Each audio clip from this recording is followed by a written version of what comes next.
এই যে আমাদেরকে এই দুনিয়া ছেড়ে চলে যেতে হবে, কেউ কি জানে আমাদের কখন ইন্তেকাল হবে, কখন আমাদের 14টা বন্ধ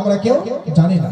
তার জন্য লেখক লিখেছে कि आए थे यहाँ क्यों याद नहीं, जाना है मगर मालूम नहीं, आए थे यहाँ क्यों याद नहीं, जाना है मगर मालूम नहीं, कि समाने सफर सब ठीक करो, कब होगा सफर मालूम नहीं।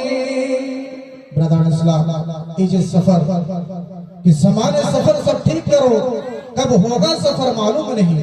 এই যে আমাদেরকে কবরস্থানে যেতে হবে, কবরে যেতে হবে ব্রাদার ইসলাম।